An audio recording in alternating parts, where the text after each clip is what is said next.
grande y más caro jamás construido. A continuación en Maravillas Modernas.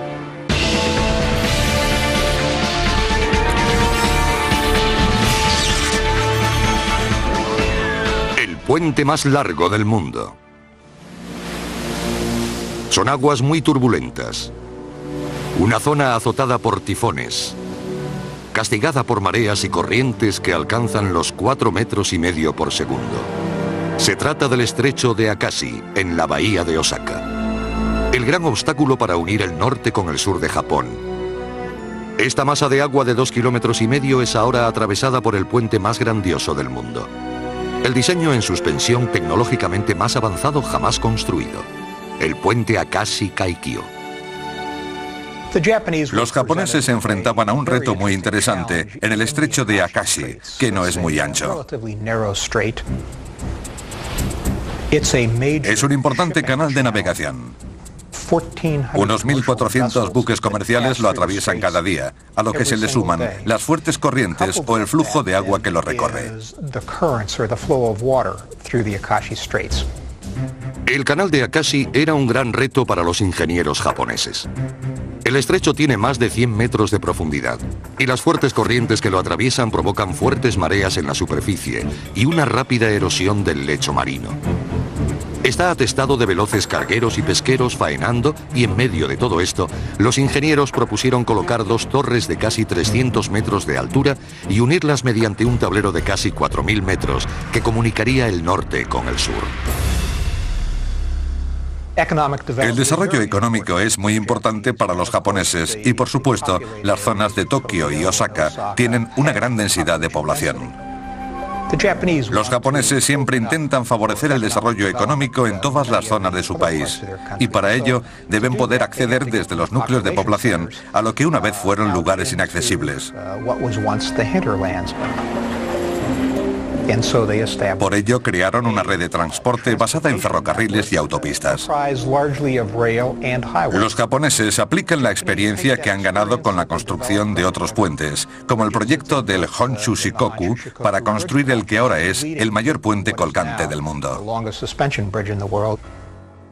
Todos estos proyectos de puentes han sido diseñados para enfrentarse a un reto inmenso: los terremotos y el resto de enemigos naturales que presenta el entorno en Japón. Pero ninguno es tan temido y mortífero como los temblores que suelen azotar al país con frecuencia. La mayoría son pequeños y pasan casi desapercibidos.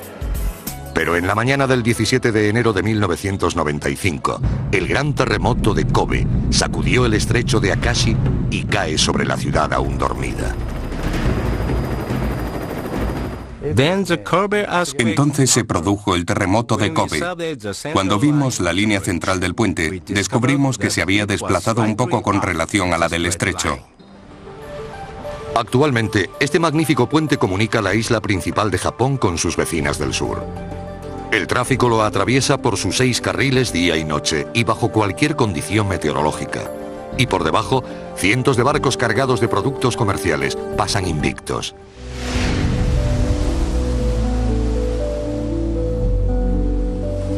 A comienzos de su historia, Japón era una nación dividida y rodeada por agua. A mediados del siglo XIX hubo algunos intentos de poner a Japón al día respecto a Occidente. Con Gran Bretaña entrando en la época victoriana y la revolución industrial barriendo Norteamérica, Japón se inspiró en la técnica y la experiencia occidental. En el siglo XX, modernos barcos de vapor ya conectaban las islas del archipiélago japonés.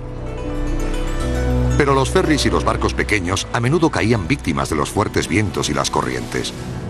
A finales del siglo XIX, ingenieros japoneses viajaron a Estados Unidos y Gran Bretaña para estudiar la construcción de algunos grandes puentes colgantes de la época, incluyendo el de Brooklyn, en Nueva York. Se llevaron estos conocimientos a Japón, pero pasarían casi 60 años antes de ponerlos en práctica en grandes proyectos. A finales de los años 30, los planes para la construcción de un puente a gran escala grande ya estaban en las mesas de dibujo. Pero la Segunda Guerra Mundial desviaría los recursos, la mano de obra y el esfuerzo de la tarea.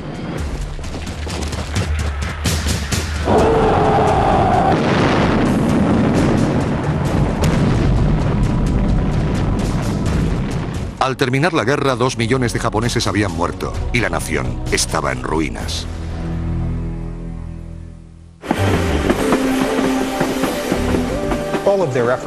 En realidad, sus esfuerzos comenzaron tras la Segunda Guerra Mundial.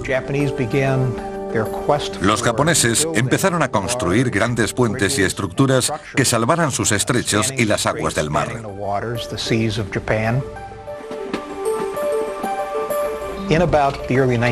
A comienzos de los años 50, lo que hacen es coger un gran proyecto, investigarlo y ponerlo en práctica.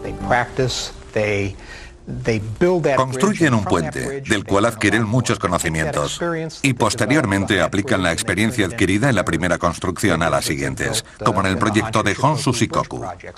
En los años 50, el futuro de la economía de Japón dependía de conectar la creciente infraestructura. Necesitamos esas infraestructuras. Tenemos tantas islas separadas por mar que para conectarlas necesitábamos puentes.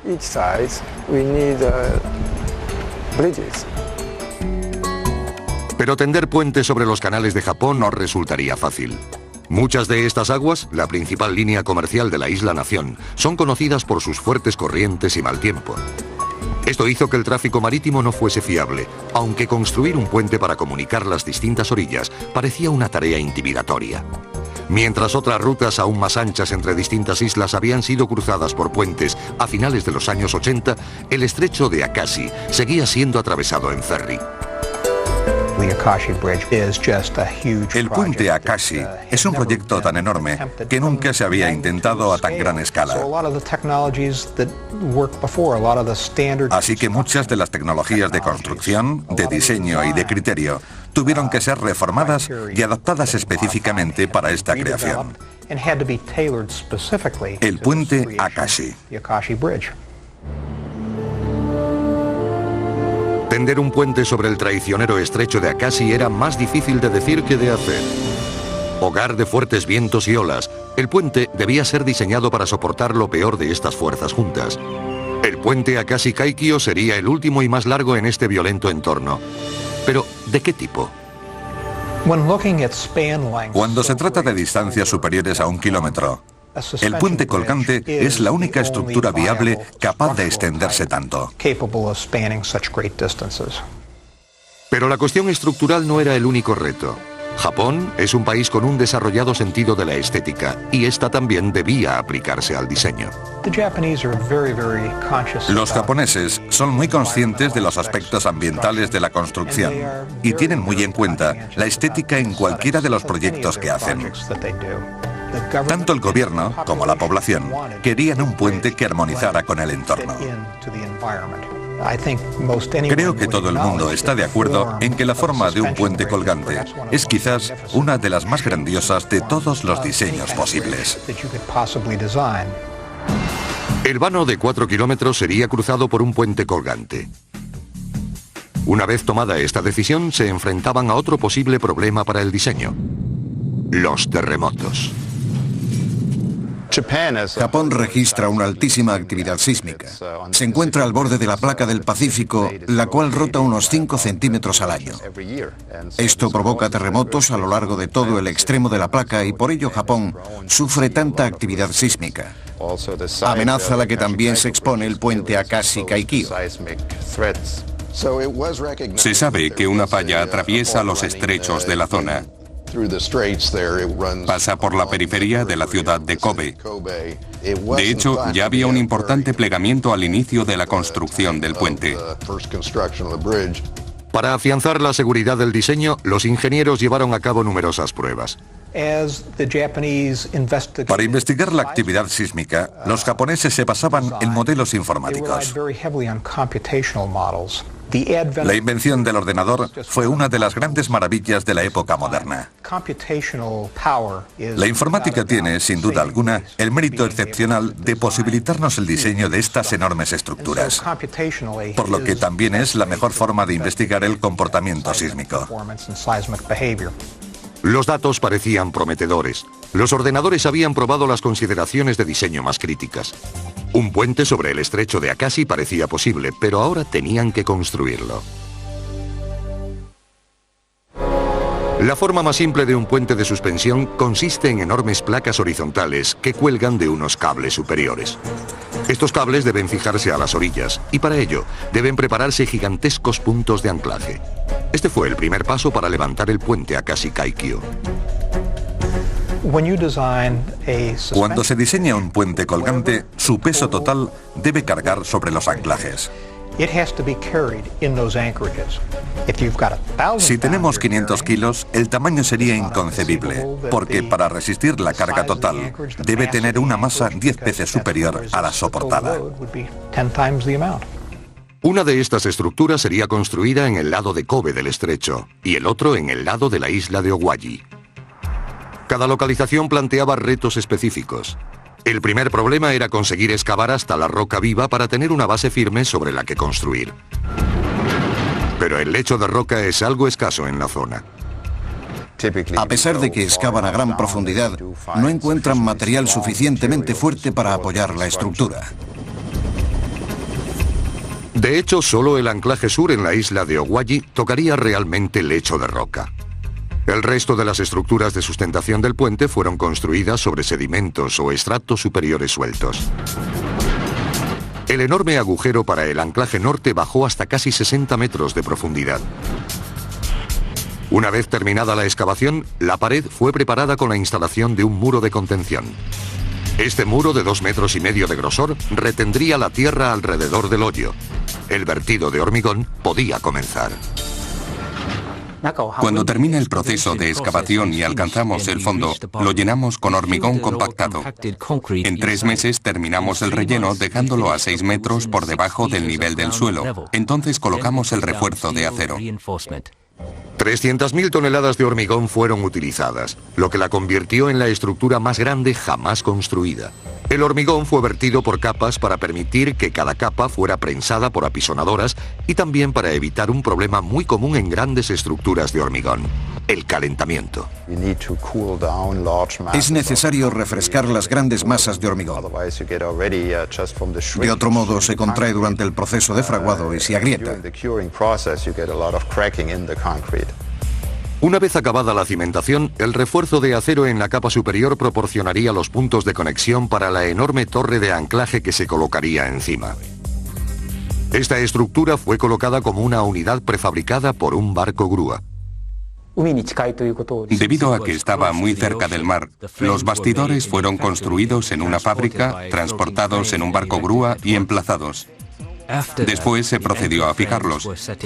Para ello utilizamos un hormigón de alto rendimiento. La estructura del bastidor de anclaje era tan intrincada que el hormigón tradicional no habría podido fluir entre los elementos. Así que se creó un nuevo tipo de hormigón altamente fluido para que se pudiera verter fácilmente entre la estructura. De la parte superior sobresalía el bastidor de anclaje del cable. Este proporcionaba los puntos a los que más tarde se fijarían los cables de suspensión. Si pudiésemos observar el interior del anclaje, veríamos un bloque y una serie de cables que están separados del principal y fijados de forma individual en el interior de ese armazón. Una vez sellado el anclaje, el puente transmitiría la mayor parte de su peso ahí. Si se produjera algún fallo en uno de estos puntos, el puente se derrumbaría inmediatamente.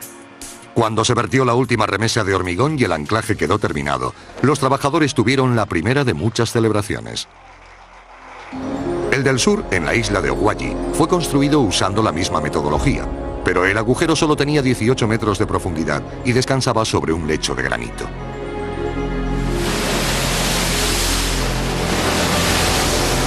A continuación, lejos de la seguridad de la orilla, venían las torres. Solo las torres del puente Akashi Kaikyo requerían a 2 grandes empresas constructoras cada una. El diseño de los cimientos de ambas, que debían colocarse a 60 metros de profundidad en el canal, sería crítico.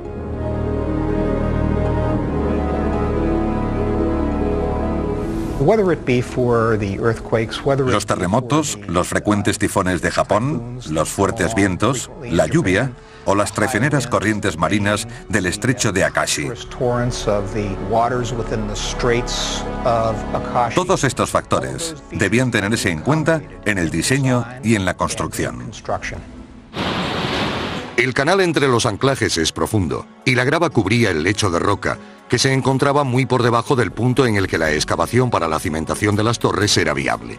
No obstante, los constructores querían encontrar una superficie lo más estable posible, y estas torres se convertirían en las más altas del mundo con una longitud de 283 metros.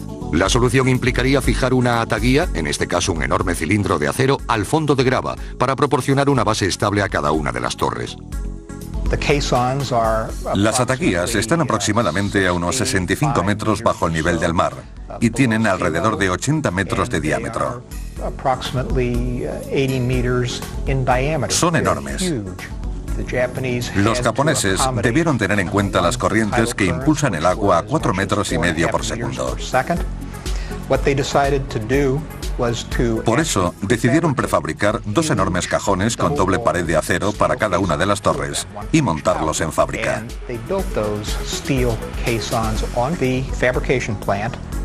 Cada caja hidráulica de 19.000 toneladas sería hundida y rellenada de hormigón para proveer una base firme. Pero la colocación sobre la grava presentó nuevos problemas, como el hecho de que las fuertes corrientes fueran retirando la grava de debajo.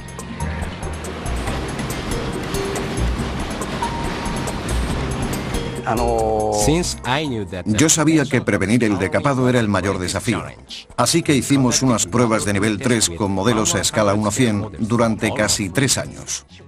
Como resultado de las pruebas, decidimos instalar como medida de antidecapado una escollera de 80 metros de anchura alrededor de la ataguía. Escollera es el término utilizado para una obra hecha de piedras que rodearía la ataguía en el fondo del mar. En primer lugar, se extraería la arena del fondo mediante una draga tradicional.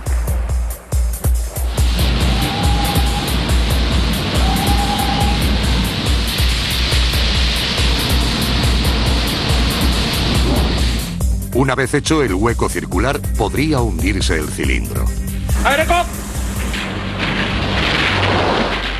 Las rocas de la escollera se echarían en el fondo alrededor de él. Pero aún había otro problema. Al ser las piedras de gran tamaño, la arena se filtraba entre ellas. Y para solucionar ese problema, construimos unidades de filtrado. Estas unidades de filtrado eran sacos de piedras más pequeñas que se colocarían sobre las otras, forzando el flujo de agua a través de ellas, frenándolo o desviándolo.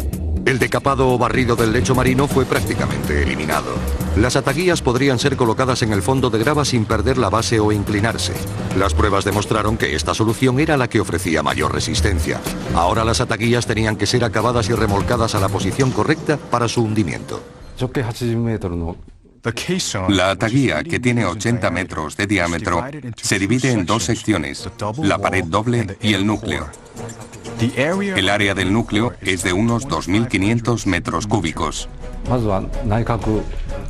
Durante un mes aproximadamente estuvimos entrenándonos para el proceso de hundimiento en la isla de Shodo y luego escogimos un día de poca corriente para remolcarla hasta allí. Como ya he dicho, esta ataguía tiene una doble pared exterior que se convirtió en la cámara de aire que le permitió flotar.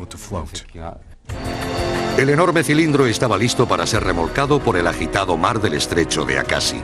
Sería la mayor estructura de su clase jamás remolcada a través de estas aguas y se enfrentaría a la doble amenaza de los fuertes vientos y las corrientes. Centro de Japón. El turbulento estrecho de Akashi en un claro día de mayo de 1989. 12 potentes remolcadores comienzan la peligrosa tarea de remolcar una de las 2 ataguías gigantes hasta su punto de hundimiento.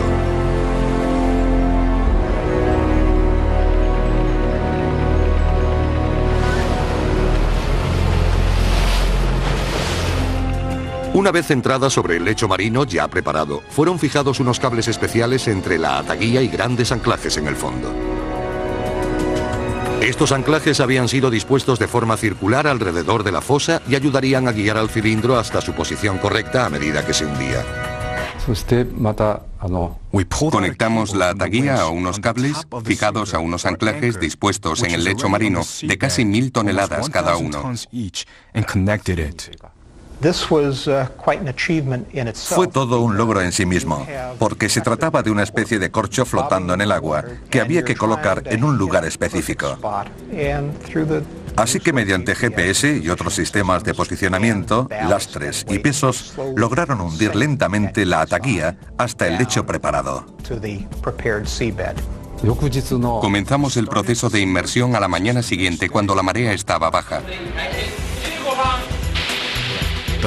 Lo que hicimos fue bombear agua al interior de la ataguía para que fuera descendiendo.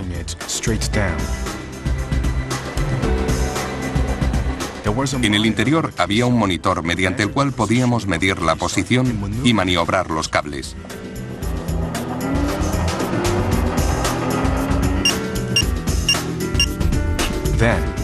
Cuando se encontraba a 1 metro del fondo marino, la hundimos con un error de colocación de 2 centímetros.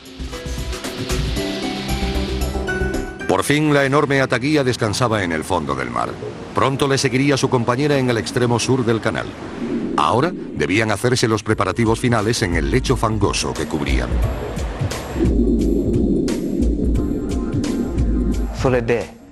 Había más residuos que no pudieron extraerse durante la excavación.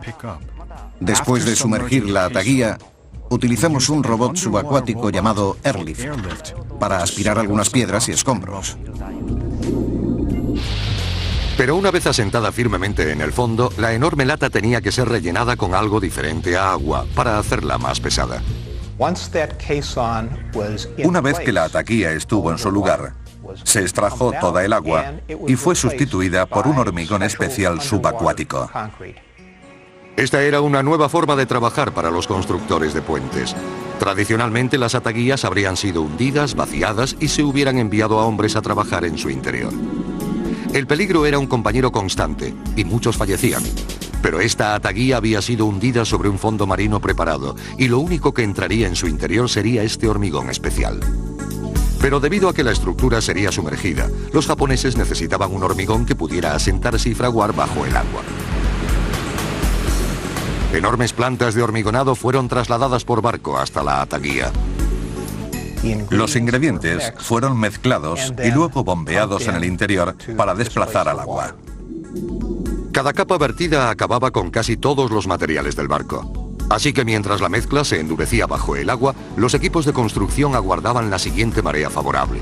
La espera media era de 2 semanas.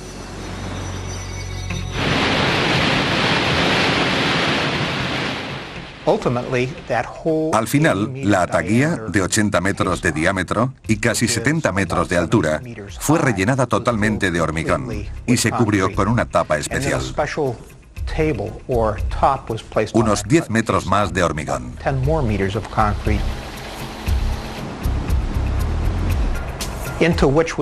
Ahí se fijaron los cimientos propiamente dichos. Con las bases de acero ancladas a la tapa, comenzó el levantamiento de las torres.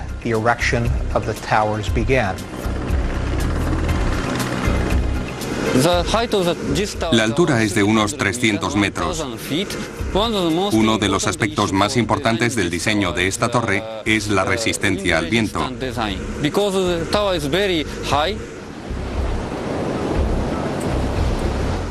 Al ser tan alta, debe ser relativamente flexible y resistente a la vibración debido a los vientos.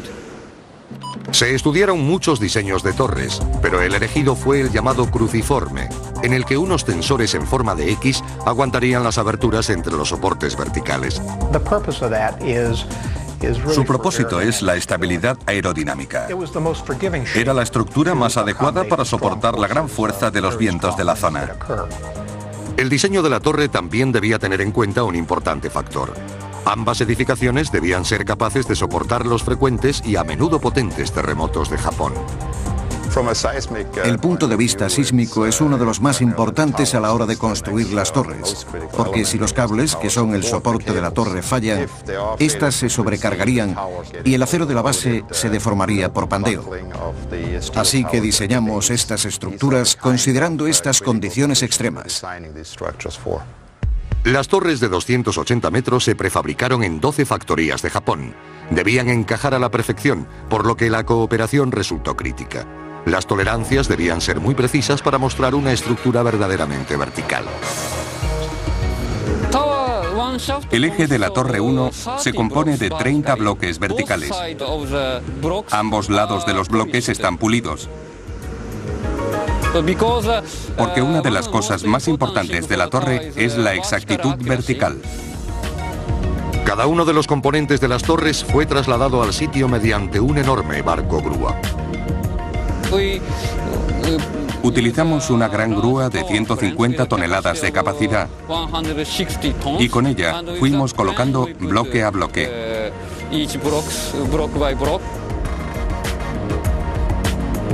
La más leve desviación se agravaría a medida que la torre se elevara. La torre debe ser perfectamente vertical para no provocar fuerzas extrañas a medida que los cables tiran en una u otra dirección de ella.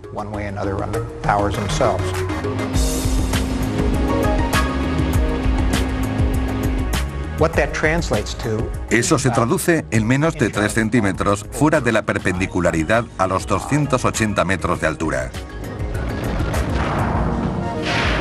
Así que para alcanzar esa exactitud debía respetarse esa tolerancia. Los bloques debían encajar perfectamente, de modo que al colocar uno sobre otro, la superficie de acoplamiento fuera absolutamente perfecta. A medida que avanzaba la construcción, los ingenieros tenían que comprobar el ajuste de cada uno de los bloques de la torre. Se utilizaron medidores, unas pequeñas láminas que intentaron introducir entre las superficies de los bloques en contacto, pero no se podía. Básicamente, la separación entre los bloques debía ser inferior al grosor de un naipe para la inspección. Si no, el bloque era devuelto a la fábrica para volver a ser pulido, pero ninguno lo fue. Así de exacta fue su fabricación. El tiempo, sin embargo, no fue tan complaciente.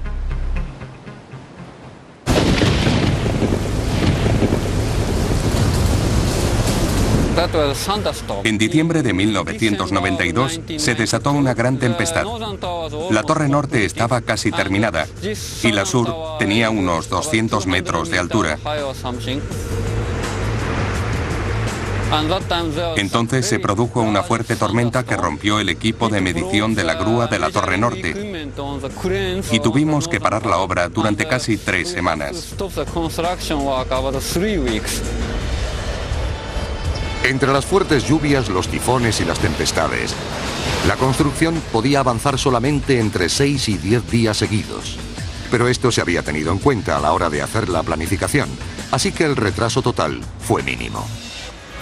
La silueta de la torre no tardó en recortarse contra el horizonte del estrecho Acasi, pero se utilizó un dispositivo muy importante para asegurar que permaneciera allí. Decidimos colocar una masa de protección dentro de la torre. Esta es una de sus características más importantes. Estas masas de protección son grandes pesos que contrarrestan la fuerza del viento o fuertes cargas sobre el puente. Con la entrada constante de datos en los ordenadores, conectados a sensores repartidos por todo el puente, los contrapesos pueden moverse en una dirección y frecuencia que compense el balanceo inherente a edificaciones altas.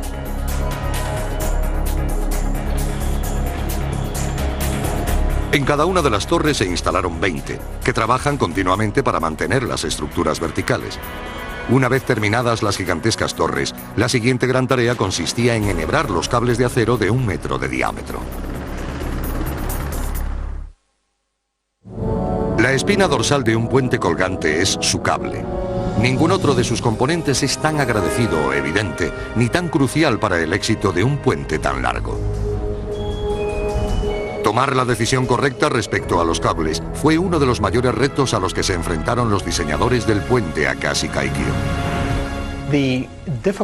La dificultad era que si utilizan materiales tradicionales, en vez de un cable de 1,10 metros de diámetro a cada lado del puente, tendrían que colocar 2 cables, porque el material no era lo bastante fuerte.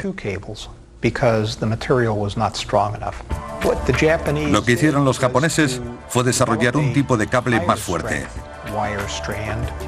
casi un 12% más que los que suelen utilizarse en la construcción de puentes colgantes. Para aumentar la fuerza del cable, rehicimos sus componentes y pudimos aumentar su fuerza incrementando la cantidad de silicio que contiene. La estructura de los cables está aquí dentro. Se trata de un haz de 127 alambres de 5 milímetros de diámetro. Esto es un filamento. 290 de estos filamentos forman los cables del puente Akashi Kaikyo. En total, 36.000 alambres. Estos filamentos fueron enrollados en bobinas gigantescas y almacenados en la fábrica. Ahora el problema era cómo erigir el cable de suspensión. Los japoneses no querían interrumpir el tráfico comercial. 1.400 vehículos atraviesan el estrecho de Akashi al día. Así que buscaron una forma de colocar el cable sin causar inconvenientes a los usuarios comerciales del estrecho. Decidieron utilizar el llamado sistema de cable prefabricado. Con las inmensas bobinas de cables colocadas en la orilla, solo se necesitaba un sistema para pasar los cables por el puente. Eligieron un procedimiento no invasivo para lanzar el cable a través del estrecho. Lo que hicieron fue recurrir a un nuevo material de alta tecnología llamado eremite. Un cable de medio centímetro de diámetro que, a pesar de ser muy ligero, es muy resistente.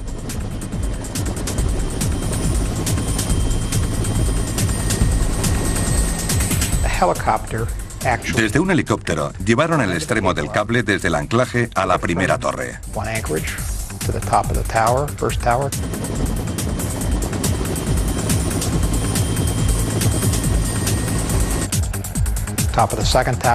De esta a la segunda. Y de ahí al anclaje de la isla de Owaji. Entonces se le añadió otro cable y así sucesivamente hasta 290 veces, ya que hay 290 de estos filamentos prefabricados en cada cable. Después de colocar los 290 filamentos, les dimos la forma redonda que tienen actualmente. A este proceso se le llama apretar. La masa de filamentos fue forzada hasta una forma circular por unas abrazaderas. Una vez hecho esto, los cables de suspensión podían ser bajados hasta la zona del tablero. Pero antes, el cable principal debía ser protegido. Esto conllevaría el uso de nuevas tecnologías. El enorme haz sería envuelto en hilo de acero por una máquina especial que trabajaría de forma incansable como una araña de metal. Pero con la cubierta, el cable estaba sujeto al principal enemigo de los puentes colgantes, la corrosión. Ese es el gran problema, que no se sabe realmente qué sucede en el interior. Si un gran número de hilos se corroen y se rompen, el puente podría caerse. Para combatir la corrosión, el puente Akashi Kaikyo utiliza dos líneas de defensa singulares. Esta era la primera vez que envolvíamos el cable de suspensión con goma. Y ya que esta no tolera los rayos ultravioleta, los pintamos para protegerlos. La pintura era una mezcla especial capaz de adherirse a la goma. Este procedimiento aislaba el haz de hilos de la luz, el viento, la humedad y la suciedad. Pero dentro del cable revestido, casi el 20% del área total seguía siendo aire. ¿Cómo podían mantener seco el interior del cable? Normalmente, en los puentes colgantes se emplea una pasta muy densa que se extiende literalmente sobre los hilos. Se inyecta en los cables y rellena ese 20% de aire. Los japoneses querían controlar la humedad porque su ausencia evitaría la corrosión. Por ello, decidieron diseñar un sistema deshumidificador. Bombear aire seco a través del cable principal, que recorre más de 4 kilómetros de un anclaje al otro. Este aire debe ser bombeado a través de los cables principales las 24 horas del día, todos los días del año. En este aspecto, más que en cualquier otro, el mantenimiento es crítico. La inspección del cable no es sencilla. La hacemos mediante termómetros e higrómetros. Siempre estamos comprobando el interior del cable y mantenemos la humedad relativa por debajo del 40%. Esto es algo realmente único e ingenioso, porque el control de la corrosión de esos cables supondrá un enorme ahorro público. Aguantarán 75, 100 o 150 años más de lo habitual en este tipo de cables. Extendieron los cables a lo largo del puente y luego fueron fijados a los anclajes. En el interior de la torre de fijación hay un bastidor receptor para los hilos que están sujetos de forma independiente. No enganchamos los 36.000 hilos a un mismo punto. Colocamos un cierre al final de cada mazo. Así cada uno se une al anclaje por separado. Esta operación fue repetida 290 veces por cada cable, a cada uno de los lados. Como cabía esperar, la seguridad era mayor aquí que en cualquier otro sitio del puente.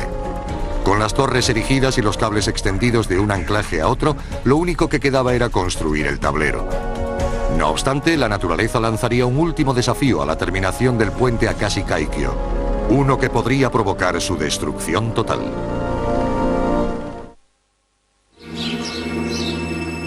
...17 de enero de 1995. La ciudad de Kobe es sacudida por un terremoto de magnitud 7,5. Al anochecer, 5.000 personas han muerto o desaparecido. 26.000 han resultado heridas y la ciudad está en llamas. Una sexta parte de la población se ha quedado sin hogar. Y en el canal, a horcajada sobre la mortífera falla de la ciudad, se encuentra el puente de Akashi Kaikyo. La falla pasaba justo por debajo del puente. La torre del lado de Kobe permaneció firme. Pero la de la isla de Owagi se movió unos 80 centímetros hacia el interior. Incluso el anclaje de la isla se desplazó 1,2 metros. Se trata de un tipo de falla llamada de desgarre, un corte vertical en la corteza entre dos placas que se desplazan horizontalmente. En este caso concreto, parecía haber dos fallas. Una que se extendía hacia el interior de Japón a través de Kobe y otra que se extendía hacia la isla de Owagi. Y ambas venían a coincidir debajo del puente. El epicentro del terremoto, donde empezó la ruptura, estaba justo debajo del puente. Una vez terminadas las operaciones de rescate, la atención se centró sobre el puente Akashi Kaikyo. Todas las pruebas se habían basado en temblores de magnitud 8,5 y a unos 160 kilómetros hacia el interior, pero nunca se había probado con un temblor originado directamente debajo de él. ¿Se habría hundido la ataguía en el fondo del mar? ¿Se habrían dañado las torres desplazadas ahora más de 1 metro? ¿Podría terminarse el puente?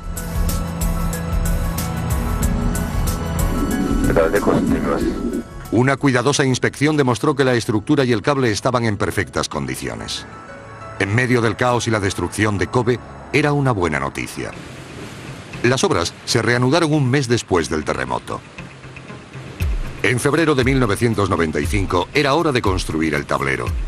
También se haría por tramos, como los módulos de la torre. Cada sección fue prefabricada en tierra y colocada cerca del puente. El cuerpo del puente había sido cuidadosamente diseñado y probado durante muchos años con ordenadores y túneles de viento. La aerodinámica era la gran preocupación, ya que el tablero, más que cualquier otro elemento del puente, sufriría los embates del viento.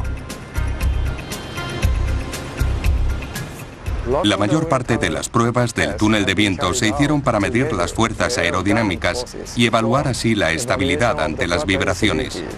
De hecho, el gobierno construyó uno de los mayores túneles de viento del mundo en el norte de Tokio, específicamente para probar los efectos de los fuertes vientos en el puente Akashi Kaikyo. Para ello se utilizó un modelo a escala 1:100. Hay que tener en cuenta que el puente mide 4 kilómetros de largo, así que metieron la maqueta de 40 metros en el túnel de viento y probaron su resistencia. Creo que lo sometieron a vientos de hasta 80 metros por segundo. Comprobaron que el puente Akashi-Kaikyo podía arquearse casi 30 metros antes de experimentar daños significativos. Y para ello el viento tendría que soplar a unos 320 kilómetros por hora, lo cual es poco probable. El diseño seleccionado para la plataforma de la carretera fue el de una viga voladiza. La construcción de esta última fase del puente comenzó a mediados de 1995.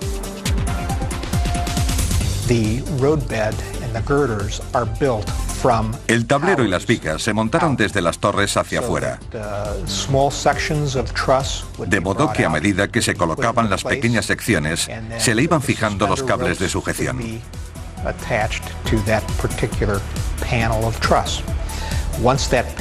Una vez el panel quedaba sujeto por el cable, se pasaba a la siguiente sección de la plataforma.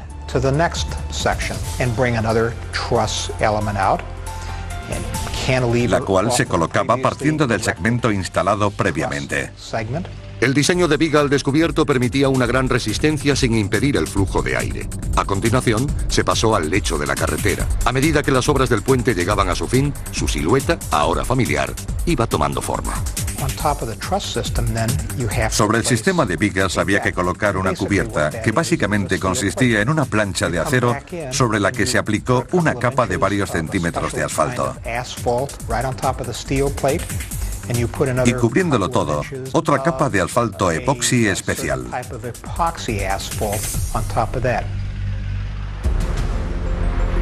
El 5 de abril de 1998 el gran proyecto estuvo terminado. 10 años y unos 4.000 millones de dólares fueron invertidos en el esfuerzo. Solo 10 personas resultaron heridas, pero debido a las fuertes medidas de seguridad no hubo muertes. Este impresionante récord de seguridad se alza como testamento al esfuerzo de las muchas compañías implicadas en la construcción del puente Akashi-Kaikyo. A media mañana fue abierta al tráfico. A los 1.500 invitados se unieron decenas de miles de personas de todas las capas de la sociedad japonesa. Yo tuve la oportunidad de estar en esa ceremonia de inauguración junto a los príncipes herederos y fue una experiencia increíble ver la culminación de los 30 años de trabajo que había costado la planificación, experimentación, diseño y finalmente la construcción en los 10 últimos años. Actualmente el puente forma un hermoso arco a través del estrecho de Akashi, pero este podría ser uno de los últimos grandes puentes colgantes de metal a medida que su elemento principal, el acero, alcanza el límite de su fuerza.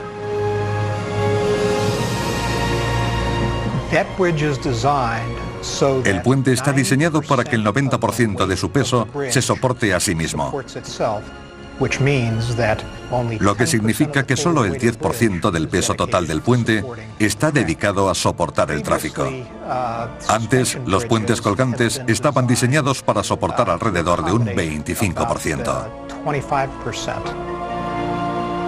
Un puente mucho más largo hecho de acero sería totalmente ineficaz y a la larga se derrumbaría bajo su propio peso. Está claro que necesitamos materiales más fuertes y ligeros, ya que lo que buscamos es reducir el peso del propio puente para abarcar tramos más largos. Pero por ahora el Akashi-Kaikyo, miembro de una raza en extinción de pesados puentes de acero, es un centinela solitario, ostentando el récord mundial de puente más largo del mundo. Se alza en la entrada a Asia como un portal hacia el futuro. Es el orgullo de Japón. El puente Akashi-Kaikyo.